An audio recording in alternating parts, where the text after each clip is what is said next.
Coast guard সর্বোচ্চ পেশাদারিত্ব, সতর্কতা ও কঠোর অবস্থান থেকে দায়িত্ব পালন করে যাচ্ছে।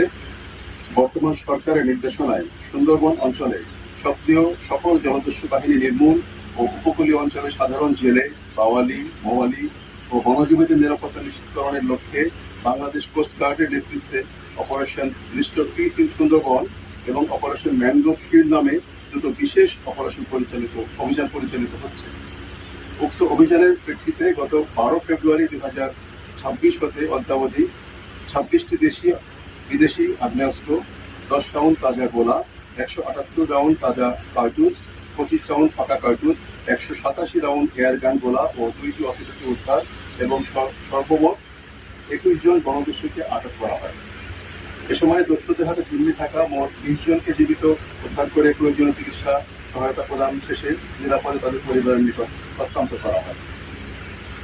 বাংলাদেশ কোস্টগার্ডের ধারাবাহিক ও সফল অভিযানের ফলে সুন্দরবনে সক্রিয় বিভিন্ন দস্যু বাহিনী বর্তমানে ব্যাপকভাবে কোণঠাসা হয়ে পড়েছে। কোস্টগার্ডের কঠোর নজরদারি, গোয়েন্দা তৎপরতা এবং নিয়মিত অভিযানের ফলে দস্যুরা তাদের কার্যক্রম পরিচালনায় ব্যর্থ হচ্ছে, যার ফলশ্রুতিতে সুন্দরবনের কুখ্যাত ডাকাত সুমন বাহিনীর প্রধান সুমন হাওলাদার এবং তার সহযোগীরা কোস্টগার্ডের নিকট আত্মসমর্পণের সিদ্ধান্ত গ্রহণ করে। এ প্রেক্ষিতে গত 17 মে 2026 রবিবার রাত 11টায় বাগেরহাটের মংলা থানাধীন সুন্দরবনের নন্দপালা খাল সংলগ্ন এলাকায় বাংলাদেশ কোস্টগার্ডের নিকট ডাকাত ছোট বাহিনীর প্রধান সুমন হাওলাদার ও তার সহযোগী সহ সর্বমোট 7 জন ডাকাত অস্ত্র ও গোলাবারুদ সহ কোস্টগার্ডের নিকট আত্মসমর্পণ করে। এ সময় তাদের কাছ থেকে 3টি দেশীয় একতলা বন্দুক, 2টি দেশীয় পাইপগান, 25 রাউন্ড ফাঁকা কার্তুজ, 3 রাউন্ড ফাঁকা কার্তুজ গ্রহণ করা হয়। জব্দকৃত অস্ত্র, গোলাবারুদ ও আত্মসমর্পণকারী ডাকাতদের পুনর্বাসনের ব্যবস্থা সহ পরবর্তী আইনের ব্যবস্থা গ্রহণের কার্যক্রম প্রক্রিয়াধীন রয়েছে।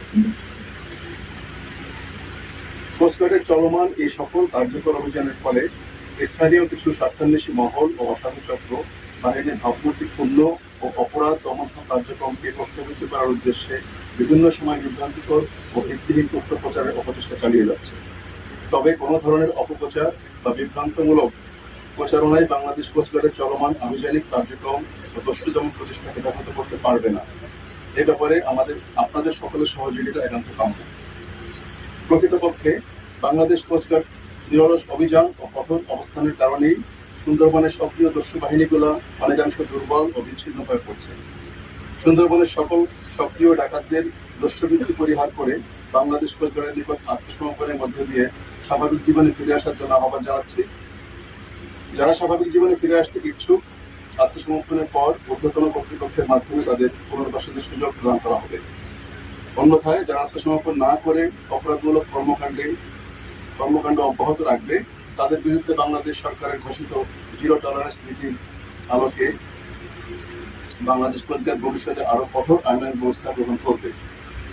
একই সাথে সুন্দরবনকে দস্যুমুক্ত ও নিরাপদ রাখতে বাংলাদেশ কোস্টগার্ডের নিয়মিত অভিযান ও গোয়েন্দা তৎপরতা অব্যাহত থাকবে। সরকারের নির্দেশনা, আপনাদের সকলের সহযোগিতা এবং অন্যান্য আইন শৃঙ্খলা বাহিনীর সমন্বিত প্রচেষ্টার মাধ্যমে সুন্দরবনকে সম্পূর্ণরূপে দস্যুমুক্ত করা সম্ভব হবে বলে আমি আশাবাদী। একটা বাহিনী আজকে আমাদের আত্মসমর্পণ করলো, বাট আমরা চাই যে যদি অন্যান্য আরো যে বাহিনীগুলো এখনো যে সমস্ত কার্যকলাপ সুন্দরবনে করে যাচ্ছে, তারা যদি আত্মসমর্পণ ইচ্ছুক থাকে, তো সেক্ষেত্রে আমরা তাদেরকে অবশ্যই এনকারেজ করা হবে। তো আমি প্রথমত এই মুহূর্তে যারা তাদের উদ্দেশ্যে কিছু কথা বলতে চাই, তারপরে আমি আমার বিবৃতি আমি দিব। তো যারা আজকে আত্মসমর্পণ করেছে 7 জন, আমি তাদের উদ্দেশ্যে বলছি যে আপনাদেরকে আমি আন্তরিক ধন্যবাদ জানাচ্ছি যে আপনারা স্বেচ্ছায় আত্মসমর্পণ করেছেন।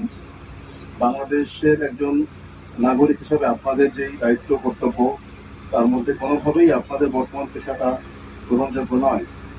আপনারা সাধারণ মানুষের জানমালকে হুমকির মুখে ফেলে দিচ্ছেন সুন্দরবনের মধ্যে, যেগুলো এতদিন করেছেন।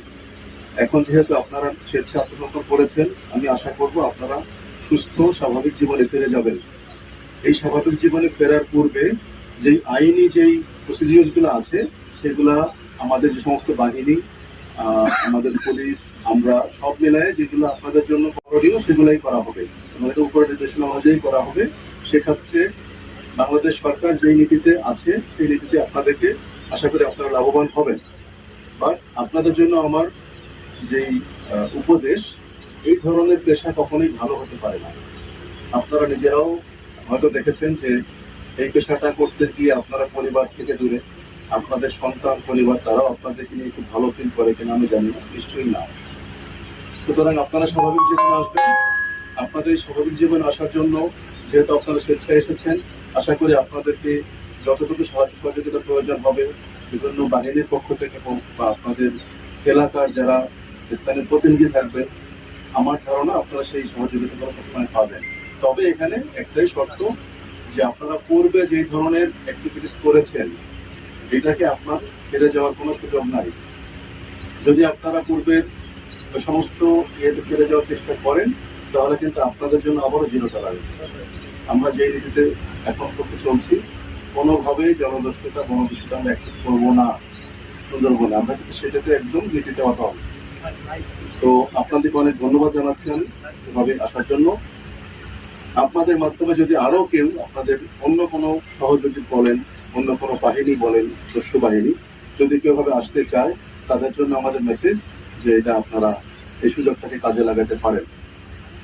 তো আপনাদেরকে ধন্যবাদ। আমি আপনাদের সুস্থ এবং স্বাভাবিক জীবন যাতে আপনারা লিড করতে পারেন সেই জন্য আমি শুভকামনা জানাচ্ছি আপনাদেরকে, এবং সেজন্য আমাদের সেই প্রত্যাশা রইল আপনাদের জন্য। ধন্যবাদ।